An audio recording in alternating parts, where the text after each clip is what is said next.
जय हिंद दोस्तों, एक बार फिर से स्वागत है आप सभी का आपके अपने YouTube चैनल जीके क्यूज पर। और आज की क्लास रेलवे आरपीएफ भर्ती 2024 के एग्ज़ाम की जो भी मेरे छोटे बड़े भाई बहन तैयारी कर रहे हैं, आप सभी के लिए कांस्टेबल और सब इंस्पेक्टर किसी भी पोस्ट के लिए अप्लाई किया हो, आज जीएस के इंपॉर्टेंट एमसीक्यू फॉर्मेट में क्वेश्चन होने वाले हैं। तो दोस्त बिना किसी देरी के चलते हैं अपनी क्लास की तरफ। उससे पहले एक बार ये वो मेरे सभी दोस्त हैं, भाई बहन हैं, जो मुझे प्रॉपर कमेंट करते हैं। तो यहाँ पे देखो सोनू कुमार कह रहे हैं आपकी मेहनत हमारी सफलता। बिल्कुल भैया, मैं जी जान लगा दूंगा और कोशिश करूंगा कि आपका पेपर इस बार 110% क्लियर हो। और बस आपको क्या करना है, जो भी पढ़ाऊँ उसे आप नोट करेंगे, लिखेंगे।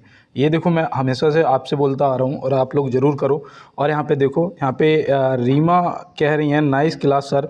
और यहाँ पे ये किंग भैया हैं, कोई अंकित गुजर हैं, कह रहे अपने बहुत सारा पढ़ा दिया होगा ना। मतलब ये भैया, हाँ मैं इनको समझ गया। ये ना एक महीने बाद वापस क्लास देख रहे थे, तो ये कह रहे थे कि आपने बहुत सारा पढ़ा दिया होगा। सोनू कुमार यहाँ पे सुपर भैया, और सबीना सुपर क्लास सर, और अजरुद्दीन भैया भी कर रहे हैं, सौरभ भैया भी कमेंट कर रहे हैं। ये करणवीर भैया, करणवीर कुमार, और डिम्पल सेन, अच्छा राहुल शाह, और राहुल भैया तमिलनाडु से। और यहाँ पे देखो सबीना फिर से मैसेज कुछ, और अब अवनीश कुमार, रामानंद भैया, और राकेश कुमार, जितेंद्र और पारस भैया। तो क्या कह रहे हैं सर जी, आप पार्टी देने को बोल रहे हो मेरा सिलेक्शन के बाद? हाँ भाई, आपके सिलेक्शन के बाद मेरी तरफ से पार्टी, पारस भाई, ठीक है ना, डन। और देखो सिलेक्शन लेना है आपको, ये आप बोलो कमेंट बॉक्स में कि हाँ भाई डन, सिलेक्शन इस बार पक्का है। और यहाँ पे देखो मेहनत करो उस लेवल की। और यहाँ पे देखो हर्ष भैया कह रहे हैं क्लास बहुत अच्छी सर। और यहाँ पे अपना खंडवा भैया कह रहे हैं आप सर चाय क्या डिनर पार्टी करेंगे, आप अवश्य पधारें, नमस्कार भैया आपका सिलेक्शन के बाद, ठीक है ना। ये आपसे प्रॉमिस है, आप मुझे बताना, मैं ज़रूर आऊँगा। और यहाँ पे देखो ये शिवानी मैसेज कर रही हैं कुछ कमेंट बॉक्स में कि नाइस क्लास सर, अच्छा ठीक है। डॉक्टर विकेश भैया, तो सभी को बहुत बहुत धन्यवाद। और चलते हैं अपने क्लास की तरफ। देखो यहाँ पे दिया है बंगाल की खाड़ी में 25 अक्टूबर 2024 को उड़ीसा तट पर आने वाला भीषण चक्रवाती तूफान का नाम क्या है। देखो भैया यहाँ पे पेन थोड़ा सेलेक्ट कर लेते हैं। बताओ बंगाल की खाड़ी में 25 अक्टूबर 2024, ठीक है ना, तो समझ रहे हो ये जल्दी की बात है। और यहाँ पे बताना है कि उड़ीसा के तट पर आने वाला जो भीषण चक्रवाती तूफान है उसका नाम क्या है। तो आप देखो बहुत इजी तरीके से याद रखना, नाम कुछ खास नहीं, यहाँ पे दाना याद रखना, ठीक है ना। ऑप्शन ए दाना, दाना तो नहीं भूलोगे ना। तो बिल्कुल दोस्त, अब चलते हैं अपने अगले प्रश्न की तरफ। देखो यहाँ पे दिया है अखिल भारतीय ओलंपिक खेलों का नाम बदलकर राष्ट्रीय खेल कब कर दिया गया था। तो भैया अखिल भारतीय ओलंपिक खेलों का नाम बदलकर राष्ट्रीय खेल कब कर दिया गया था, तो आप यहाँ पे क्या बताएंगे। तो याद रखना भैया, ये किया गया था 1940 में। कब किया गया था भैया? 1940 में किया गया था, ये भी आप ध्यान रखना। और देखो यहाँ पे जो 1927 दे रखा है ये भी याद रखना। ये पता है क्या है, ये भारतीय ओलंपिक संघ की जो स्थापना हुई थी वो याद रखना, ठीक है ना। क्या है स्थापना किसकी? भारतीय ओलंपिक संघ, ठीक है ना, याद रखोगे। तो चलते हैं दोस्त, और यहाँ पे आपका जो सही जवाब है वो 1940 हो जाएगा। और बढ़ते हैं अपने तीसरे क्वेश्चन की तरफ। यहाँ पे देखो दिया गया है कि भारतीय रेलवे में प्रथम महिला रेलवे ड्राइवर कौन थी। देखो भैया रेलवे से संबंधित क्वेश्चन है, यहाँ पे आप देख लीजिएगा कि भारतीय रेलवे में प्रथम महिला रेलवे ड्राइवर कौन थी। तो यहाँ पे देखो दो प्रश्न बनते हैं, क्या क्या बनते हैं मैं आपको बताऊंगा। देखो पहले तो प्रश्न का जो जवाब है वो है सुरेखा यादव, है ना। ऑप्शन बी यहाँ पे बिल्कुल सही जवाब हो जाएगा, सुरेखा यादव। अब यहाँ पे देखो एक प्रश्न और बनता है, वो ये बनता है कि प्रथम महिला डीजल इंजन ड्राइवर कौन थी। यहाँ पे पूछा है प्रथम महिला रेलवे ड्राइवर, वो तो आपकी सुरेखा यादव जी हो जाएंगी। लेकिन अगर पूछा जाएगा प्रथम महिला डीजल इंजन ड्राइवर कौन था, तो आप यहाँ पे क्या बताएंगे। तो याद रखना मुमताज़ एम काजी, ठीक है ना। जब डीजल इंजन ड्राइवर की बात अगर हो तो मुमताज़ एम काजी को बताओगे, ठीक है ना। तो यहाँ पे क्लियर हो गया आपका। चलते हैं अपने अगले प्रश्न की तरफ। और क्वेश्चनों का आप वो स्क्रीनशॉट ले लिया करो, ठीक है ना, ताकि आप उन्हें आराम से बैठ के नोट कर पाएँ, आपको दोबारा क्लास ना देखनी पड़े। और यहाँ पे देखो दिया गया है भारत में मौद्रिक नीति किसके द्वारा बनाई जाती है। तो भैया मौद्रिक नीति जो है वो भारत में किसके द्वारा बनाई जाती है। तो यहाँ पे आपका बहुत ही इजी आंसर है, भारतीय रिजर्व बैंक, आरबीआई आपका सही जवाब हो जाएगा। तो मतलब ऑप्शन सी यहाँ पे क्या हो गया, आपका बिल्कुल सही जवाब हो गया। तो चलते हैं, स्क्रीनशॉट ले लो। और ये प्रश्न देखो आ सकता है, और यहाँ पे देखो 5वां क्वेश्चन है, प्रथम पंचवर्षीय योजना का विकास दर लक्ष्य क्या था। देखो मैंने आपको हमेशा से कहा है, आप पहले तो 2011 की जनगणना और अपनी पंचवर्षीय योजनाएं पढ़ के जरूर जाना भाई, ठीक है ना, और क्योंकि यहाँ से प्रश्न पूछे जाएंगे। और प्रथम पंचवर्षीय योजना का विकास दर लक्ष्य क्या रखा गया था, यहाँ पे आपको ये बताना है। तो याद रखना 2.1%, मतलब कि ऑप्शन ए 2.1% यहाँ पे हो जाएगा आपका सही जवाब। अगर यहाँ पे पूछा जाए कि विकास दर जो थी वो प्राप्ति क्या हुई थी, वास्तविक प्राप्ति क्या हुई थी, तो लक्ष्य हमारा 2.1 का था, लेकिन यहाँ पे जो दर प्राप्ति हुई थी वो हुई थी आपकी 3.6%, ठीक है ना, ये आपको प्राप्त हुई थी। तो ये भी आप याद रखेंगे। तो लक्ष्य बहुत अच्छा चला। अब जो प्रथम पंचवर्षीय योजना थी वो किस पर किस मतलब उसे कहते हैं, मतलब उसमें क्या क्षेत्र लिया गया था, तो याद रखना भैया कृषि का क्षेत्र है ना, कृषि पर आधारित थी। देखो मैं कहने वाला था लेकिन मुझे याद नहीं आ रहा था। और देखो योजना जो योजना थी वो कब से कब तक थी, तो वो भी याद रखना 1951 में स्टार्ट हुई थी। तो भैया यही है प्रथम पंचवर्षीय। अब ये 5 साल चलती है तो कितना हो गया, तो हो गया आपका 56, है ना, 1956। तो यहाँ पे याद रखना आपका जो सही जवाब है वो ऑप्शन ए हो जाएगा। और बाद बाकी उससे संबंधित जो पूछा जा सकता है मैंने आपको बता दिया। और चलते हैं अपने अगले प्रश्न की तरफ। देखो यहाँ पे दिया है, संयुक्त राष्ट्र जैव विविधता सम्मेलन COP 16 कहाँ आयोजित किया जा रहा है। तो भैया देखो ये आपके करंट संबंधित क्वेश्चन है ना। तो यहाँ पे आप क्या बताएंगे, ये भैया कैली में किया जा रहा है, कोलंबिया के, है ना, कहाँ पर, कैली में, कोलंबिया में। तो ये आप ध्यान रखेंगे। अब यहाँ पे एक चीज़ और याद रखना, ये जो कनाडा दे रखा है ना, मार्टियल कनाडा, तो कनाडा में याद रखना जो COP 15 हुआ था ना, COP 15, तो उसके जो आयोजित हुआ था वो हुआ था कनाडा में, और ये कोलंबिया में 16। तो ये आप याद रखेंगे, ठीक है ना, करंट का क्वेश्चन है, हो सकता है पूछ लिया जाए। और चलते हैं अपने अगले प्रश्न की तरफ। देखो यहाँ पे दिया है, निम्नलिखित में से अंत्योदय एवं अन्य योजना का प्रारंभ वर्ष क्या है। तो अंत्योदय अन्य योजना का प्रारंभ वर्ष यहाँ पे पूछा गया है। तो आप यहाँ पे क्या बताएंगे, तो याद रखना भैया यहाँ पे सही जवाब आपका हो जाएगा 25 दिसंबर 2000। क्या हो जाएगा, 25 दिसंबर 2000। तो ये आप ज़रूर ध्यान रखना। और यहाँ पे एक चीज़ और याद रखना, एक वो योजना आई थी प्रधानमंत्री ग्रामोदय योजना, है ना, प्रधानमंत्री ग्रामोदय योजना आई थी, वो याद रखना, वो 2001 में, ठीक है ना, 2000 से स्टार्ट हुई, 2001 में मतलब अपना सही तरीके से चली थी, स्टार्ट हो गई थी। तो याद रखना यहाँ पे जो ग्रामोदय योजना है वो आपकी 2001 में आई थी। तो ऐसे आप याद रखेंगे। और चलते हैं दोस्तों अपने अगले प्रश्न की तरफ।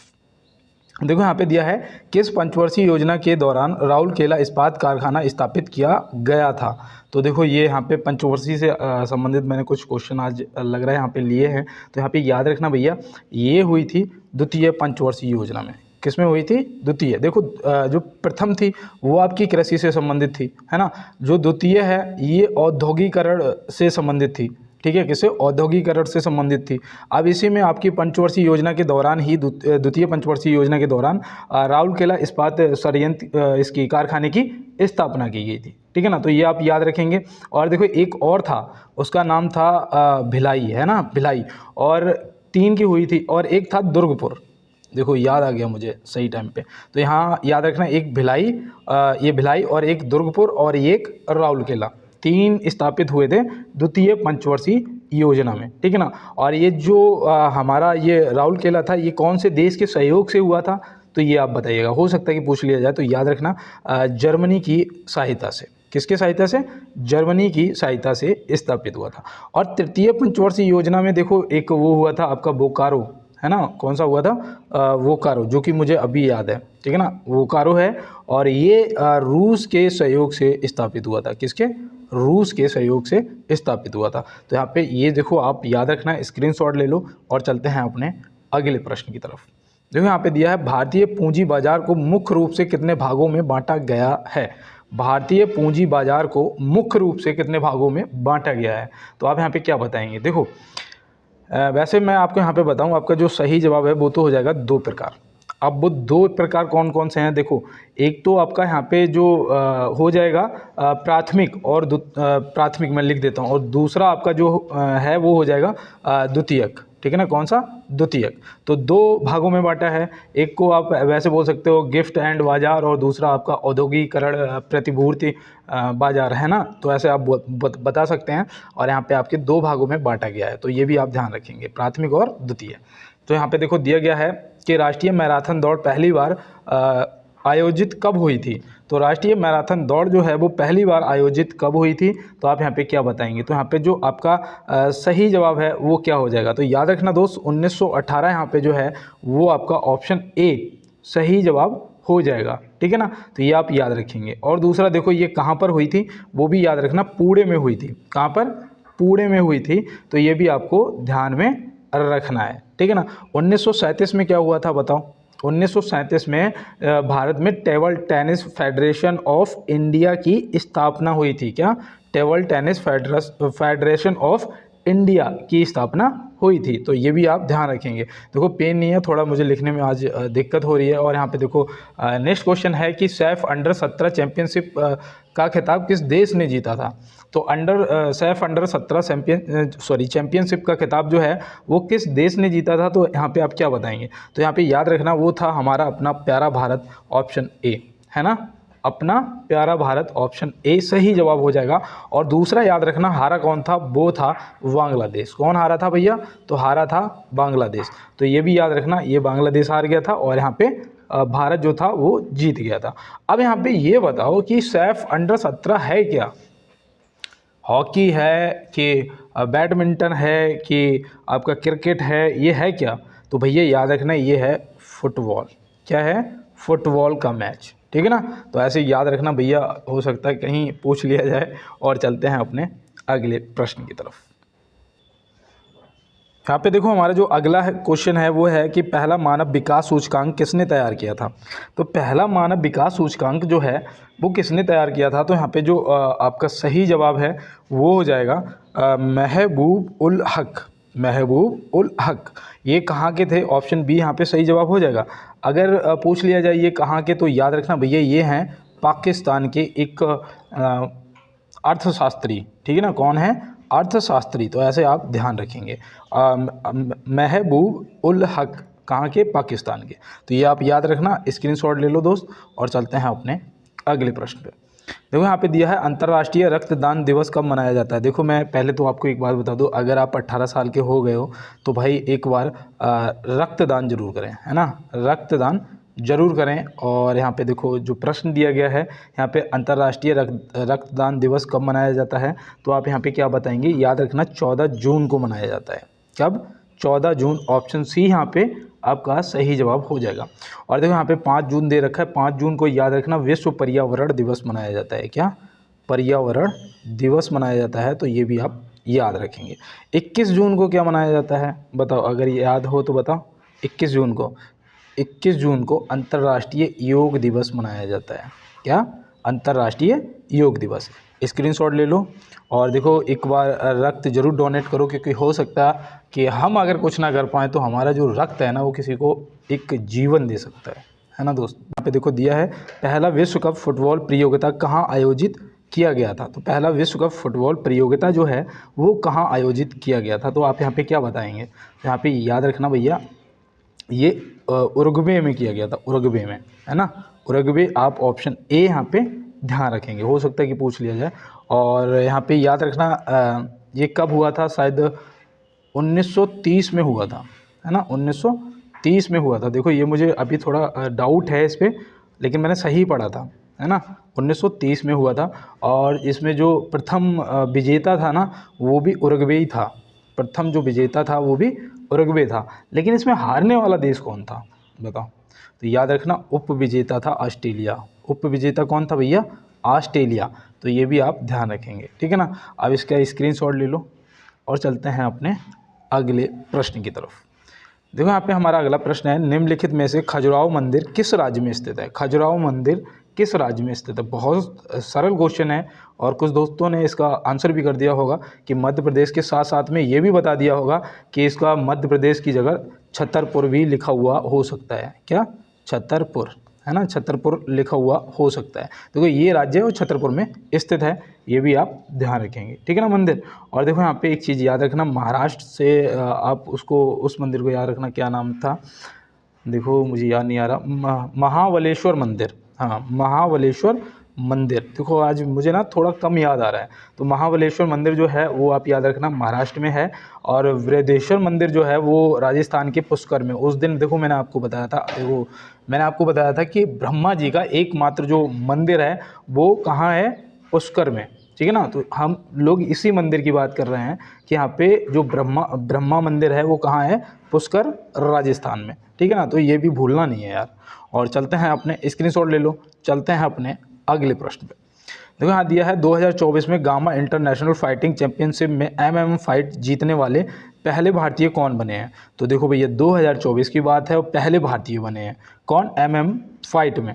तो यहाँ पे जो हमारा सही जवाब है वो कौन हो जाएंगे, वो है हमारे देश के संग्राम सिंह जी। कौन है, संग्राम सिंह जी, ऑप्शन सी यहाँ पे क्या हो जाएगा, बिल्कुल राइट आंसर। स्क्रीनशॉट ले लो, देखो करंट अफेयर से क्वेश्चन आ सकता है ये। और चलते हैं अपने अगले प्रश्न की तरफ। देखो यहाँ दिया है निम्नलिखित में से औरंगजेब का मकबरा कहाँ स्थित है। औरंगजेब का जो मकबरा है वो कहाँ स्थित है, तो याद रखना भैया ये है, हो जाएगा दौलताबाद में। कहाँ, ऑप्शन ए दौलताबाद यहाँ पे आपका सही जवाब हो जाएगा। और देखो यहाँ पे सासाराम में उसका था शेरशाह का, किसका, शेरशाह का, तो ये भी आप याद रखेंगे। शेरशाह का कहाँ है, सासाराम में। और सिकंदरा, ये जो सिकंदरा आगरा के पास में पड़ता है ना, आगरा के पास में सिकंदरा, तो यहाँ पे याद रखना सिकंदरा में है अकबर का, किसका, अकबर का, ठीक है ना। तो ये भी आप याद रखना। और देखो इसके साथ में आप हुमायूं का भी याद रखना, हुमायूं का हो जाएगा दिल्ली, ठीक है ना। हुमायूं का कहाँ हो जाएगा, दिल्ली में मकबरा हो जाएगा। और जहांगीर का कहाँ हो जाएगा बताओ, जहांगीर का तो याद रखना भैया लाहौर में हो जाएगा। और वो देखो एक वो था उसका नाम बहादुर शाह जफर द्वितीय है ना, जिसे अंग्रेजों ने पकड़कर रंगून स्थानांतरित कर दिया था। तो अगर बहादुर शाह जफर का पूछा जाए तो आप बता देना कहाँ पर, रंगून, ठीक है ना, जो कहाँ पड़ता है, बर्मा में। तो चलते हैं म्यांमार में, ठीक है ना, पुराना नाम था बर्मा। अब यहाँ पे देखो निम्नलिखित में से सिंधु नदी का उद्गम स्थल क्या है। सिंधु नदी का उद्गम स्थल यहाँ पे पूछा गया है, तो आप यहाँ पे क्या बताएंगे। तो यहाँ पे भैया देखो प्रश्न का जवाब करिए, तब तक 18वां क्वेश्चन हो गया है। मैं 1 मिनट के लिए रुकूंगा, पहले तो ये कहूँगा हो सकता है मेरी जवान पे माँ सरस्वती विराजमान हो, और जो भी मेरे भाई बहन मुझे सुन रहे हैं उन सभी को इस बार 100% सफलता मिलेगी। आप किसी भी एग्जाम की तैयारी कर रहे हो और मुझे सुन रहे हो, अगर ये आवाज़ को सुन रहे हो, तो आपको इस बार 100% सफलता मिलेगी। और अगर आप मेरे साथ देखो नए दोस्त जुड़े हुए हैं तो आप एक बार लाइक वाला बटन जरूर दबाएंगे, और मेरे जो पुराने दोस्त हैं वो तो सब लाइक वाला बटन दबाते हैं, ठीक है ना। आप भी मेरे दोस्तों एक बार लाइक वाला बटन दबाओगे, साथ में चैनल को एक बार सब्सक्राइब कर लेना, बेल आइकन को दबा लेना, क्योंकि मेरी जो क्लास है वो 4 से 6 बजे के बीच में अपलोड हो जाती है ना। अगर मैं कोई बिजी हूँ, कुछ काम कर रहा हूँ तो नहीं, और बाद बाकी मुझे भी पढ़ना होता है और साथ में आप लोगों के लिए क्वेश्चन भी करने होते हैं। तो बिल्कुल दोस्त, अगर भाई की मेहनत पसंद आ रही हो तो एक बार अपने दोस्तों के साथ में क्लास को शेयर जरूर करना। आप चलते हैं बिना रुके, अपना 50 क्वेश्चन करेंगे। और यहाँ पे देखो जो सिंधु नदी का उद्गम स्थल पूछा गया है, कहाँ से निकलती है, तो आप यहाँ पे क्या बताएंगे। याद रखना ये मानसरोवर झील, यहाँ पे ऑप्शन सी क्या हो जाएगा हमारा सही जवाब, ठीक है ना। मानसरोवर झील आपका सही जवाब हो जाएगा। अब ये जाके गिरती कहाँ है ना, प्रश्न तो ये भी बन सकता है। तो याद रखना भैया अरब सागर में, कहाँ पर, अरब सागर में। तो अरब सागर भी आप याद रखेंगे। अब देखो यहाँ पे आपको बाड़ा लाचा दर्रा है, यहाँ से भी एक नदी निकलती है जिसका नाम क्या है, तो बाड़ा लाचा दर्रा से जो निकलती है ना उसका नाम है चिनाब। क्या है, चिनाब। तो चिनाब नदी है, ये भी आप याद रखेंगे। इसका मुहाना कहाँ है, तो ये जाके आगे सिंधु नदी में मिल जाती है, किसमें, सिंधु नदी में मिल जाती है। तो ये भी आप याद रखेंगे। रोहतांग दर्रा से भी एक नदी निकलती है, उसका नाम क्या है, तो रोहतांग दर्रा वाली याद रखना ब्यास नाम है। क्या है भैया, ब्यास नदी है। अब ये ब्यास नदी जो है ये रोहतांग दर्रा से निकलती है और ये जाके ना सतलज नदी में मिल जाती है, किसमें, सतलज नदी में मिल जाती है। तो ये भी आप ध्यान रखेंगे, ठीक है ना। अब चलते हैं दोस्त अपने अगले प्रश्न की तरफ। और आज मेरी राइटिंग पे मत जाना बिल्कुल, क्योंकि आज मेरे पास पेन नहीं है, ठीक है ना। यहाँ पे देखो जो था वो टूट गया यार, उसका रबड़ बेकार हो गया, अब वो काम नहीं कर रहा। और यहाँ पे देखो अगला प्रश्न है, निम्न में से उर्वरक उत्पादन से संबंधित क्रांति क्या है। निम्न में से उर्वरक उत्पादन से संबंधित क्रांति क्या है, तो आप यहाँ पे क्या बताएंगे भैया। देखो ग्रे क्रांति लिखी होगी या फिर यहाँ पे आपकी भूरी क्रांति दे रखा है ना। और मुझे पता आपने भी इसी को टिक किया होगा, है ना, बिल्कुल बिल्कुल आपने इसी को किया होगा। और जो गुलाबी क्रांति है ये आप याद रखना, ये है झींगा उत्पादन से। किससे? झींगा उत्पादन से है, तो ये भी आप याद रखना। सुनहरी क्रांति जो है ये किससे है? तो याद रखना भैया ये फल उत्पादन से है ना, फल उत्पादन से, तो ये भी आपको ध्यान में रखना है। और देखो एक अंडा से संबंधित पूछा जाता है, अंडा से संबंधित, तो वो थी रजत क्रांति। क्या थी? रजत क्रांति, तो ये भी आप ध्यान रखना। और देखो एक दूध से संबंधित है ना, दुग्ध से संबंधित है, तो वो आपकी कौन सी थी? वो थी आपकी श्वेत क्रांति, है ना, श्वेत क्रांति।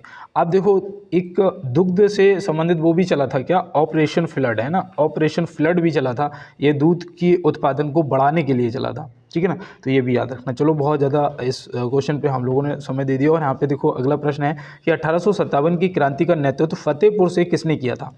1857 की जो क्रांति है वो भैया मेरठ से स्टार्ट हुई थी, है ना, कहाँ से? मेरठ से स्टार्ट हुई थी, ये सभी को पता है। तत्कालीन कारण क्या था कि चर्बी युक्त कारतूसों का प्रयोग करना, है ना, जो कि भारतीय सैनिकों ने करने से मना कर दिया था, भाई मुँह से खोलने पड़ते थे, तो उन्होंने कहा हम भैया नहीं खोलेंगे, क्योंकि उसमें गाय और उसकी सूअर की चर्बी मिली होती थी, इस वजह से, ठीक है ना। और यहाँ पे देखो हमारा जो प्रश्न है इसका जवाब जो है वो हो जाएगा अजीमुल्ला खां, ऑप्शन ए यहाँ पे आपका सही जवाब हो जाएगा। और देखो यहाँ पे खान बहादुर खान जो है इन्होंने कहाँ से करी थी? तो इन्होंने बरेली से करी थी, है ना, नेतृत्व कहाँ से किया था? बरेली से। नाना साहब तथा तत्या टोपे जी ने कानपुर से किया था। कहाँ से किया था? कानपुर से किया था, तो ये भी याद रखना। झांसी से झांसी वाली रानी ने करा था, है ना, तो ये भी, जिनका नाम मणिकर्णिका भी था, है ना, झांसी वाली रानी का नाम क्या था? मनुबाई और मणिकर्णिका, ये भी पूछ लिया जाता है, तो ये भी आप याद रखना। और देखो लखनऊ से बेगम हजरत महल ने किया था। और वहाँ से इलाहाबाद से मतलब जो प्रयागराज है वहाँ से लियाकत अली ने किया था, है ना। दिल्ली से मैंने बताया था बहादुर शाह जफर द्वितीय, जिसको पकड़ के रंगून स्थानांतरित कर दिया था। तो ये सब आप ध्यान रखेंगे और मेरे साथ जुड़े रहिएगा, मैं आपको पूरा ऐसे ही आराम सारे क्वेश्चन करवाता चलूँगा। और यहाँ पे देखो दिया है निम्नलिखित में से किसे वर्गीकी का पितामह कहा जाता है?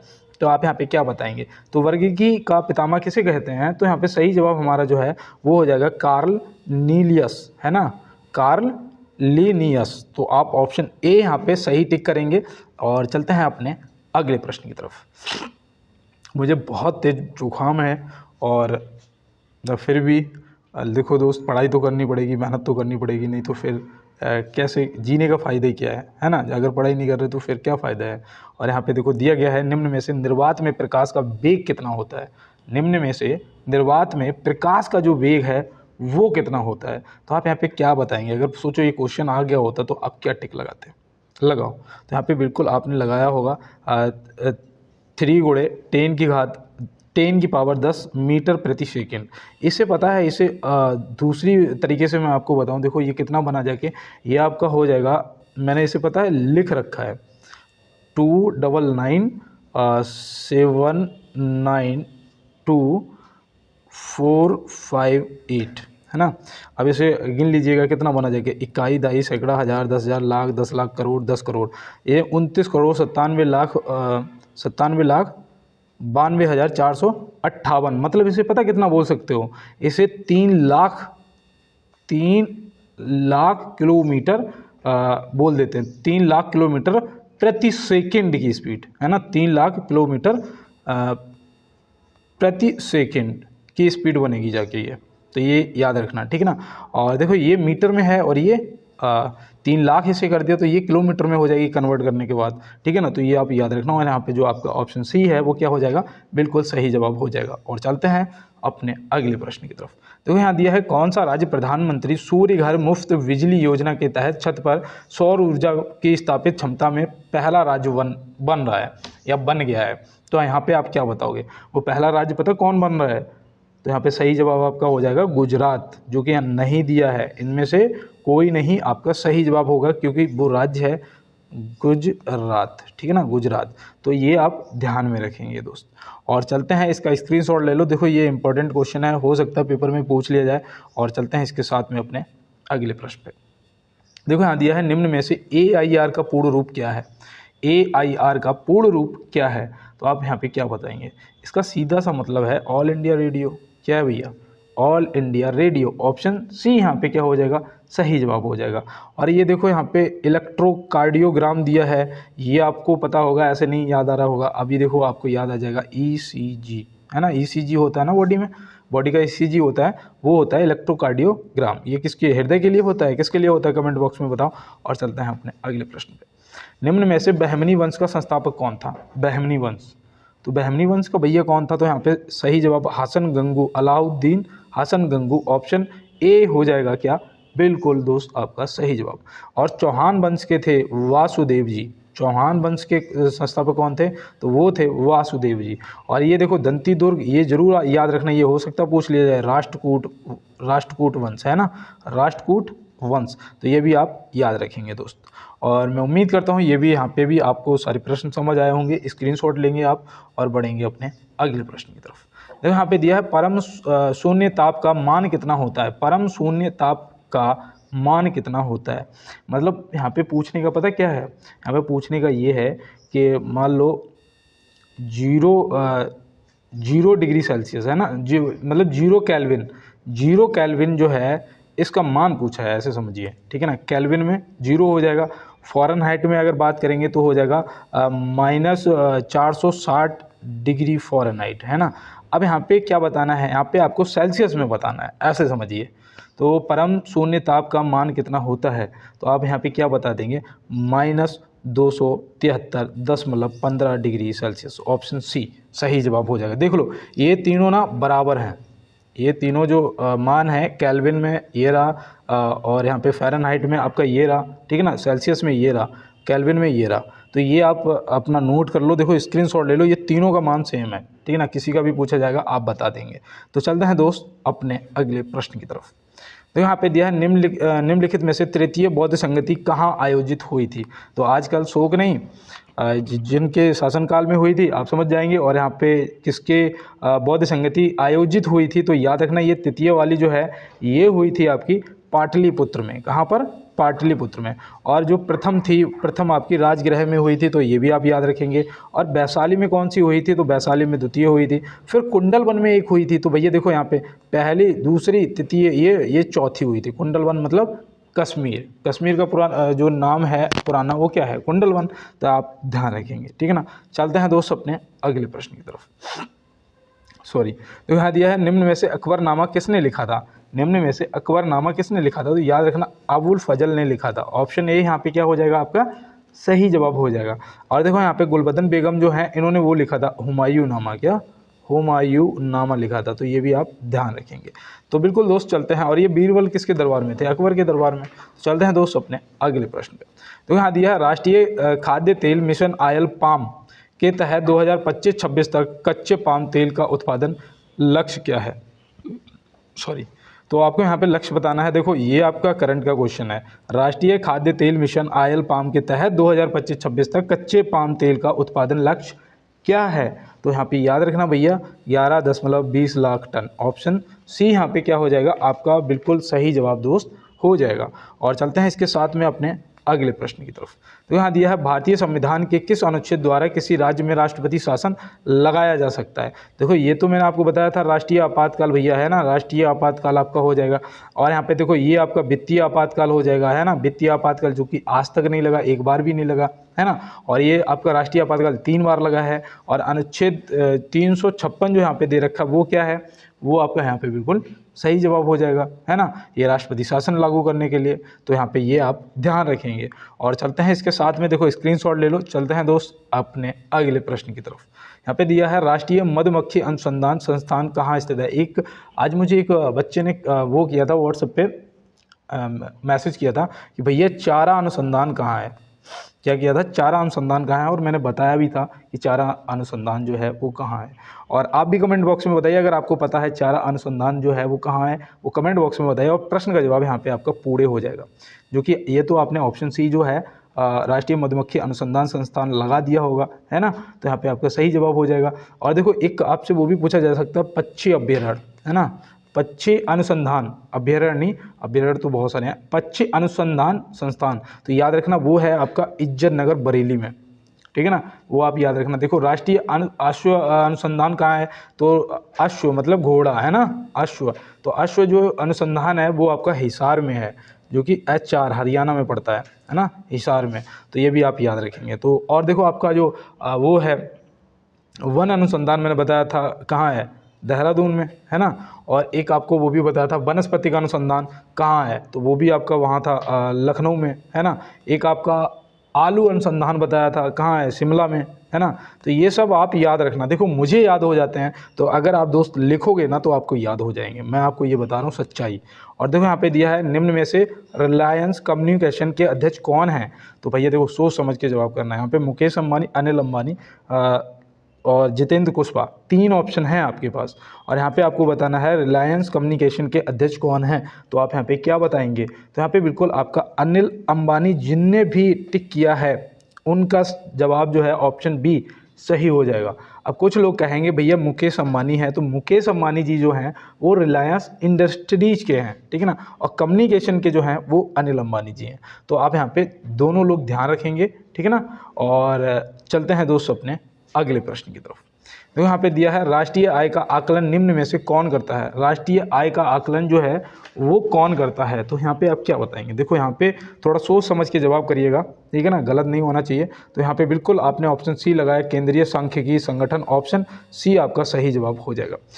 और देखो दोस्त मैंने ना, मुझे आज एक लाइन याद आ गई रश्मि रथी से, है ना, कर्ण पे बिल्कुल आधारित है, कर्ण से जब श्री कृष्ण जी की वार्ता हो रही थी, तो पता है उन्होंने एक लाइन बोली थी कर्ण ने कि जीवन का मूल समझता हूँ, जीवन का मूल समझता हूँ, धन को मैं धूल समझता हूँ। तो बिल्कुल दोस्त देखो व्यक्ति को धन क्यों चाहिए, नाम कमाने के लिए। नाम कमाना है तो अच्छे काम करो यार, किसी से कहना ही नहीं पड़ेगा, आदमी खुद आपको जानेगा, ये सच्चाई है। और दोस्त आज जो हम लोगों की उम्र है ना, यहाँ पे थोड़ा सा हम लोग भटक जाते हैं, जो कि हमें नहीं भटकना चाहिए। ये क्या है, लक्ष्य, कहते हैं ना कि अर्जुन ने कहा था कि अर्जुन से गुरु ने पूछा था कि आपकी जो नज़र है वो कहाँ है, उन्होंने कहा हमारे लक्ष्य पे, हमारे जो लक्ष्य है हमारी नज़र वहीं रहनी चाहिए, उससे भटकनी नहीं चाहिए, ठीक है ना दोस्त। तो बिल्कुल, और मुझे ये उम्मीद है कि आपको लाइन पसंद आई होगी कि जीवन का मूल समझता हूँ, धन को मैं धूल समझता हूँ। और यहाँ पे देखो दिया गया है मौलिक अधिकारों का निलंबन कौन कर सकते हैं, मौलिक अधिकारों का निलंबन कौन कर सकते हैं। लेकिन उसके बाद भी मैं यहाँ पे बताऊँ आपको, प्रश्न का जवाब तो आप तुरंत बता देंगे, राष्ट्रपति जी कर सकते हैं, है ना। लेकिन उसके बाद भी आपका आर्टिकल 20 और आर्टिकल 21 कोई नहीं कर सकता है। प्राण एवं दैहिक स्वतंत्रता आपकी आ जाती है ना, पर्सनल स्वतंत्रताएं जो हैं आपकी, वो आपकी 20 और 21 में आती हैं। तो इनका जो निलंबन है कोई नहीं कर सकता है, और बाद बाकी जो आपके मूल अधिकार हैं, मौलिक अधिकार हैं, उनका निलंबन राष्ट्रपति जी कर सकते हैं, ठीक है ना, इमरजेंसी के दौरान। और ये भाग कौन से भाग में आते हैं, तो भाग 3 में होते हैं, है ना। कौन से भाग में होते हैं, भाग 3 में होते हैं। तो बिल्कुल दोस्त चलते हैं अपने अगले प्रश्न पे। हाल ही में लुआंग कुआंग किस देश के नए राष्ट्रपति चुने गए हैं, नाम भी बहुत अजीब है राष्ट्रपति जी का। और यहाँ पे देखो जो हमारा सही जवाब है वो वियतनाम हो जाएंगे, क्या हो जाएंगे, वियतनाम हो जाएगा, ऑप्शन सी। आप ध्यान रखेंगे, स्क्रीनशॉट ले लो, आपके करंट का देखो क्वेश्चन है। और चलते हैं दोस्तों अपने अगले प्रश्न पे।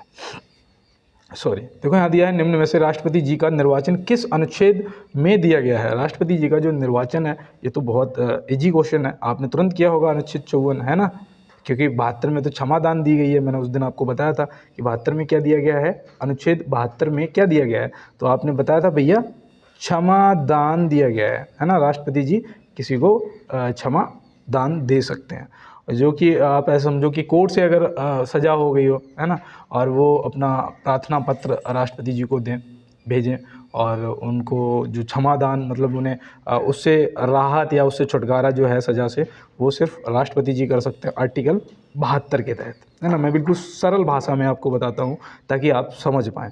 और देखो अनुच्छेद 61 जो है ये राष्ट्रपति जी को उनके पद से हटाने के लिए महाभियोग की कार्रवाई की जाती है ना। कौन से आर्टिकल के तहत, 61 के तहत। तो ये भी आप ध्यान रखेंगे। और चलते हैं दोस्तों अपने अगले प्रश्न पर। भारतीय अर्थव्यवस्था किस प्रकार की है, भारतीय अर्थव्यवस्था जो है वो किस प्रकार की है, तो याद रखना भैया ये हमारी मिश्रित अर्थव्यवस्था, ऑप्शन सी। इसमें हमारा देखो वो भी तो आ जाता है ना, कृषि का भी आ जाता है। कृषि कितने % होती है, मतलब इस पे जो कृषि का मतलब योगदान है अर्थव्यवस्था में कितने प्रतिशत है, तो याद रखना भैया 17% है। कितनी? 17% आप यहाँ पे ध्यान रखेंगे। और चलते हैं दोस्त अपने अगले प्रश्न की तरफ। तो यहाँ दिया है निम्न में से कौन विश्व की सबसे बड़ी झील है। विश्व की सबसे बड़ी झील यहाँ पे बतानी है, तो याद रखना भैया वो हो जाएगी कैस्पियन सागर। क्या हो जाएगा? कैस्पियन सागर या झील आप बोल सकते हैं। तो ऑप्शन ए यहाँ पे जो है आपका सही जवाब हो जाएगा। और यहाँ पे आपको मैं बता दूं, देखो जो सुपीरियर झील है ना, मुझे यही याद आ रहा था कि ये भी आपको बता दूं, क्योंकि कुछ दोस्त होंगे जिन्हें नहीं पता भी होगा। सबसे बड़ी ये मीठे पानी की झील है। ये मीठे पानी की झील है सबसे बड़ी, ठीक है ना, विश्व में, याद रखना। और हमारे यहाँ तो बुलर है ना, बुलर है। कहाँ पर है? जम्मू कश्मीर, JK है ना, जम्मू कश्मीर में। और नील जो है ये दुनिया की सबसे लंबी नदी है। कितनी? 6650 किलोमीटर, है ना। तो ये बिल्कुल याद हो चुका है, तो ये भी आप ध्यान रखना दोस्त। और चलते हैं इसके साथ में अपने अगले प्रश्न की तरफ। देखो यहाँ पे एक आपके लिए आज कि विश्व के शीत मरुस्थलों को किस नाम से जाना जाता है। अगर आप मुझे इसका जवाब दे रहे हो तो मेरी तरफ से एक मानसिक रूप से आपको समोसा दिया जाएगा, ठीक है ना। चलते हैं दोस्त अपने अगले प्रश्न की तरफ। देखो यहाँ पे दिया है भारत संचार निगम लिमिटेड के नए लोगो को किसने लॉन्च किया है। भारतीय संचार निगम लिमिटेड के नए लोगो को किसने लॉन्च किया है। तो भैया जो नया लोगो लॉन्च किया है वो किया है ज्योति आदित्य सिंधिया जी ने। ऑप्शन सी यहाँ पे हमारा बिल्कुल सही जवाब हो जाएगा, ठीक है ना। ऑप्शन सी हमारा बिल्कुल सही जवाब हो जाएगा। स्क्रीनशॉट ले लो। देखो ये आपके करंट से संबंधित क्वेश्चन है। और BSNL अब दोबारा से आपको बता दूं मैं कि एक बहुत अच्छे प्रकार से चलने वाली है, ठीक है ना। तो ये आप ध्यान रखना। और चलते हैं दोस्त अपने अगले प्रश्न की तरफ। और सभी को BSNL लेना भी चाहिए। सॉरी, देखो मैं तो आपको बता दूं मेरे पास एक BSNL का नंबर है जो कि मैं रिचार्ज नहीं करा पाता हूँ, तो आज की डेट में हालांकि बंद है लेकिन चालू हो जाएगा, ठीक है ना। और यहाँ पे देखो दिया गया है पृथ्वी की सतह के नीचे द्रवीभूत सेल कहलाता है। तो द्रवीभूत जो सेल है वो क्या कहलाता है, तो यहाँ पे आप याद रखना उसे हम लोग सेल मूल भी बोल सकते हैं और मैग्मा भी। तो यहाँ पे ऑप्शन ए और बी दोनों सही जवाब, मतलब है एक ही, दोनों का नाम बस अलग अलग, ठीक है ना। याद रखना मैग्मा बोलते हैं वैसे और सेल मूल भी बोलते हैं। तो अब मैंने इसलिए दोनों यहाँ पे दिए कि हो सकता है कि अगर ये सेल मूल आ गया तो आप समझ जाएंगे कि किसकी बात कर रहे हैं। तो चलते हैं दोस्त अपने अगले प्रश्न की तरफ। तो यहाँ दिया भूकंप को मापने में प्रयुक्त तीव्रता के पैमाने की सीमा क्या है। तो भूकंप को मापने में प्रयुक्त तीव्रता के पैमाने की सीमा क्या है। सिस्मोग्राफ से नापते हो ना, तो जो उसका वो होता है ना, जैसे कि स्केल होती है, तो उसकी जो स्टार्टिंग है वो 0 से 10 तक है, या फिर यहाँ पे आपको बताना है 1 से 12 तक है, या यहाँ पे बताना है कि 0 से 14 तक है। तो बताओ यहाँ पे कौन सा ऑप्शन जो है सही जवाब आपका हो जाएगा। तो याद रखना भैया 1 से 12, ठीक है ना। और देखो एक वो होती है ना PH स्केल, है ना, PH स्केल का 0 से 14 तक होता है। जो 7 पे बीच में होता है ना, यहाँ पे 7, वो उदासीन होता है। और क्षारीय और अम्लीय दोनों, क्षारीय कौन सा होता है 7 से कम वाला, या फिर अम्लीय कौन सा होता है, ठीक है ना, दोनों आप कमेंट बॉक्स में बताओ। और चलते हैं अपने अगले प्रश्न की तरफ। तो यहाँ दिया है पृथ्वी 1 घंटे में कितना देशांतर घूम लेती है। पृथ्वी 1 घंटे में कितना देशांतर घूम लेती है भैया? 15 देशांतर घूम लेती है। ऑप्शन ए यहाँ पे सही जवाब आपका हो जाएगा। और 24 घंटे में आपका ये हो जाएगा 360, है ना। 24 घंटे में आपका 360 देशांतर घूमती है, तो ये भी आप याद रखना। और चलते हैं अपने अगले प्रश्न की तरफ। दिन रात इसी वजह से तो होते हैं, है ना। और जो चलते हैं दोस्त अगले प्रश्न पे। और सॉरी क्योंकि आज मुझे बहुत ज़्यादा जुकाम है। और यहाँ पे दिया है सूर्य की सतह पर हाइड्रोजन के अलावा दूसरा कौन सा तत्व बहुतायत में पाया जाता है। तो सूर्य में भैया एक तो हाइड्रोजन है और दूसरा आपका सबसे ज़्यादा हीलियम है ना। हाइड्रोजन के बाद किसका नंबर आ जाता है? हीलियम का। तो यहाँ पे याद रखना भैया हीलियम आपका ऑप्शन ए क्या हो जाएगा?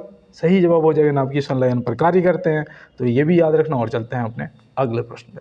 तो यहाँ दिया है किस बैंक को the lender of the last resort कहा जाता है।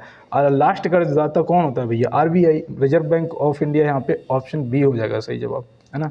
ऑप्शन बी आपका सही जवाब रिजर्व बैंक हो जाएगा। और चलते हैं इसके साथ में अपने अगले प्रश्न की तरफ।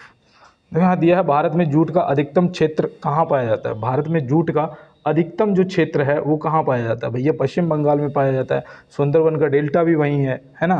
तो ये भी आप याद रखना। इसके पश्चिम बंगाल के जो ब्रांड एम्बेसडर हैं वो कौन है? वो मैंने उस दिन आपको बताया था, सौरभ गंगुली जी, है ना। तो ये भी आप याद रखना, जिन्हें दादा के भी नाम से जानते हैं। तो चलते हैं दोस्तों अपने अगले प्रश्न की तरफ। देखो यहाँ दिया है भारतीय बीमा नियामक और विकास प्राधिकरण का गठन किस वर्ष किया गया था? तो आप यहाँ पे बताओ, भारतीय बीमा नियामक और विकास प्राधिकरण का गठन कब किया गया था? मुझे ये नियामक लग रहा है कुछ गड़बड़ लिखा है क्या? यहाँ पे नियामक होता है ना, नियामक उल्ट गलत लिखा है ये, ठीक है ना। तो यहाँ पे पहले तो याद रखना, ये भैया यहाँ पे मिस्टेक है, अपना सही कर लेना। और स्थापना जो पूछी गई है वो आप याद रखना कब हुई थी? 1999 में। कब हुई थी दोस्त? 1999। ऑप्शन सी यहाँ पे क्या हो जाएगा आपका सही जवाब हो जाएगा। यहाँ पे माँ आगे हो गया या पीछे हो गया, और यहाँ पे एक डंडा होना चाहिए था। और चलते हैं अपने अगले प्रश्न की तरफ। तो यहाँ दिया, भारत में बैंकिंग विनियम अधिनियम कब पारित किया गया था? देखो यहाँ पे ये सही लिखा है ना। तो आप बताओ, भारत में बैंकिंग विनियम अधिनियम कब पारित किया गया था? तो आप यहाँ पे क्या बताएंगे? 1949 में किया गया था। कब किया गया था? 1949। ऑप्शन सी हो जाएगा आपका सही जवाब। और चलते हैं इसके साथ में अपने अगले प्रश्न पर। गवर्नर द्वारा जारी किया गया अध्यादेश किसके द्वारा मंजूर किया जाता है? देखो भैया इंपॉर्टेंट है। और अभी तक जिसने भी एक बार लाइक वाला बटन नहीं दबाया तो प्लीज़ यार भाई, एक मैं आपसे रिक्वेस्ट करता हूँ, लाइक वाला बटन दबा दो, चैनल को सब्सक्राइब कर लो। और मेरी अगर हेल्प करना चाहते हो तो दोस्तों के साथ में शेयर ज़रूर कर देना यार एक बार। और मैं एक लाइन आपको सुनाता हूँ, चलो। मुझे लगता है जो भी अभी क्लास को देख रहा होगा उसे एक लाइन सुनने को मिलेगी कि जो बदल गए वो मेरे कभी थे ही नहीं, है ना। तो इसके ऊपर एक लाइन मैं सुनाता हूँ कि जरा सी बात पे वर्षों के याराने गए, एक जरा सी बात पर वर्षों के याराने गए, ये भी चलो अच्छा हुआ कुछ लोग पहचाने गए, है ना। तो यहाँ पे बताओ सही जवाब क्या होगा? तो बिल्कुल राज्य विधानमंडल, ऑप्शन बी यहाँ पे आपका सही जवाब हो जाएगा। और चलते हैं इसके साथ में अपने अगले प्रश्न की तरफ। तो यहाँ दिया है, स्वतंत्र भारत के प्रथम लोकसभा अध्यक्ष कौन थे? स्वतंत्र भारत के प्रथम लोकसभा अध्यक्ष कौन थे? तो वो थे जीवी मावलंकर जी, जो कि यहाँ पे ऑप्शन ए यहाँ पे बिल्कुल सही जवाब आपका हो जाएगा। ये आप याद रखेंगे। और दोस्त मेरे साथ जो भी नए जुड़े हुए हैं सभी को पहले तो बहुत बहुत धन्यवाद। और मैं आपको बता दूं कि आप लोगों के सपोर्ट से ये परिवार जो है 20,000 दोस्तों का होने जा रहा है ना। यहाँ पे 20 के हमारे दोस्त जुड़ चुके हैं और सभी को बहुत बहुत धन्यवाद।